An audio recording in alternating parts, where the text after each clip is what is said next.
L'ambiance à l'intérieur de la voiture ne s'est pas détendue ensuite. Le conducteur, celui qui, si j'avais tout compris, s'appelait Steve, a bien essayé de m'envoyer quelques clins d'œil encourageants dans son rétroviseur et à 2 ou 3 reprises, j'ai senti la main de Diana me caresser le bras. Mais les paroles menaçantes de Will me revenaient sans cesse en mémoire et je préférais tourner la tête vers l'extérieur pour trouver en moi les ressources qui me permettraient de ne pas céder à la panique. Nous avons bientôt croisé des véhicules de pompiers suivis de près par des voitures de la police routière. En les voyant passer, les 4 complices ont semblé se geler et il a fallu un bon bout de temps pour qu'ils se remettent à respirer. Lorsqu'est enfin apparu un panneau annonçant la proximité de la ville de Monticello, la tension est encore montée d'un cran. Nous étions à 5 miles d'une ville et j'ai vite compris que ce serait une traversée risquée pour eux comme pour moi. Comme si ça ne suffisait pas, l'envie de me vider la vessie était revenue en force. Je me voyais déjà en train de me faire pipi dessus, là, dans cette voiture pleine de gangsters quand un éclat de lumière au loin sur la route a attiré mon attention. Je me suis tordu du mieux que je pouvais pour jeter un œil à travers le pare-brise et à la sortie d'un virage, je l'ai vu. Même s'il était encore très loin devant nous, c'était bien mon bus tout là-bas. J'ai laissé échapper un petit gémissement que Diana a entendu. Elle a alors suivi mon regard avant de se pencher sur moi en murmurant « Quoi? C'est ton bus ?» Je me suis contenté de hocher la tête en avalant ma salive avec difficulté. Will nous a glissé un regard mauvais, presque sadique. Diana s'est redressée sans dire un mot. Plus Monticello se rapprochait et plus l'inquiétude montait dans la voiture. Nous étouffions. Nous avons franchi un faux plat et la ville est apparue devant nous. Un dernier panneau a annoncé un mile. Je me suis encore contorsionnée pour apercevoir le Greyhound qui tenait la distance. Il ferait bientôt une halte et j'allais la rater. Je n'atteindrais jamais Indianapolis. J'allais finir comme otage dans une histoire qui n'était pas la mienne et que je n'aurais même pas l'occasion de raconter à la rentrée prochaine. Plutôt que de m'attrister davantage, cette situation m'a mise en colère. J'en voulais à mon père de m'avoir obligé à faire ce voyage sans lui. Et moi je me détestais de ne pas avoir été digne de la confiance qu'il me portait. Nous avons passé un nouveau panneau qui disait « Welcome to Monticello. Population 5000. Enjoy your journey », ce qui voulait dire « Bienvenue à Monticello. 5000 habitants. Profitez bien de votre séjour. » J'étais encore en train de traduire l'information quand j'ai senti un mouvement à ma gauche, aussitôt suivi de la voix de Diana. « Steve, tu rattrapes le bus devant, on pose le gosse et on file. »« Quoi ?» ?»« Fais ce que je te dis. Pose pas de questions. » J'ai alors tourné les yeux vers Diana. Elle tenait un énorme pistolet qu'elle venait de poser sur la tempe de Will. Dans le rétroviseur, je pouvais voir les yeux de Steve. Ils avaient la même forme que ceux de Will, la même forme que ceux de Jimmy, le passager de devant qui venait de se tourner vers nous, et enfin, la même forme que ceux de Diana. Rond, rempli de trouille. Steve a essayé de calmer sa complice. « Fais pas n'importe quoi, Gladys. Il y a des flics partout ici. On va se faire prendre. » Mais ça n'a servi à rien. Diana était déterminée et je sentais sa main libre qui serrait mon bras pour me donner du courage. « Tu files à la gare routière, on dépose le gamin et tout ira bien. » Les doigts de Steve se sont resserrés sur le volant et j'ai entendu le soupir qu'il poussait, résigné. Entre ses dents, Will a grogné.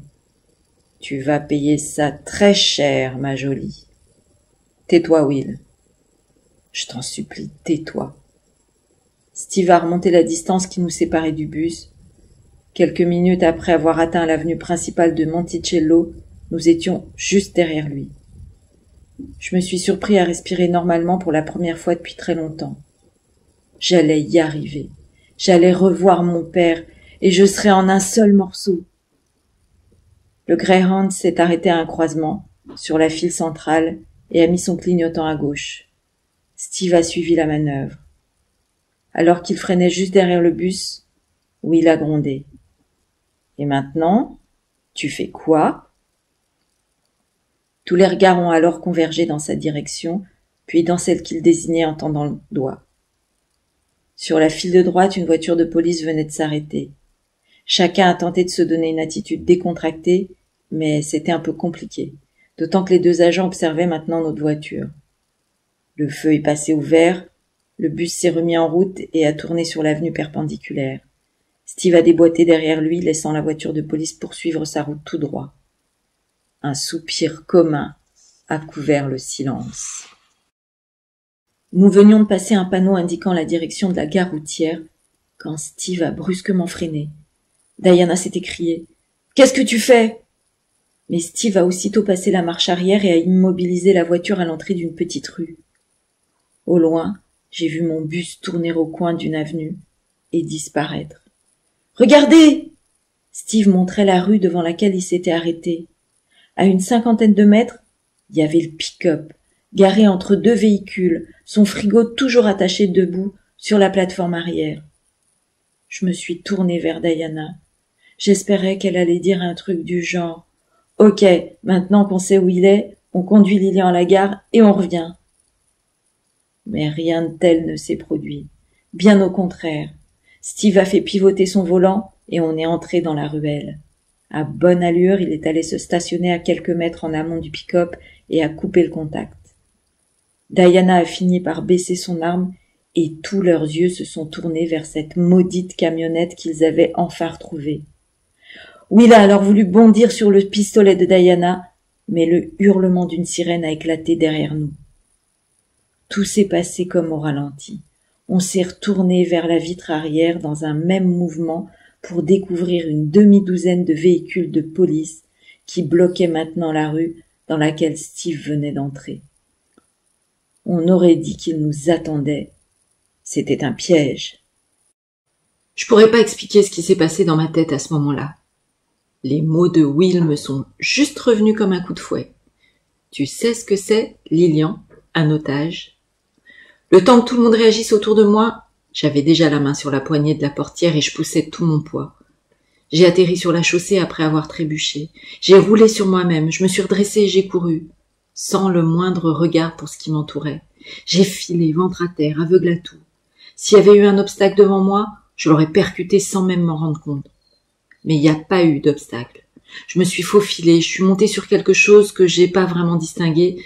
J'ai contourné un truc que j'ai vu à la dernière seconde et j'ai aperçu une sorte de bâche sous laquelle je me suis glissée. J'ai rabattu cette bâche sur moi et j'ai plus bougé, plus respiré. Il y a eu des cris, peut-être même des coups de feu, mais je me suis bouché les oreilles. J'ai arrêté tous mes mouvements et j'ai attendu là où j'étais. Peut-être qu'un temps infini s'est écoulé, peut-être qu'un nombre fou d'événements s'est produit durant ce moment.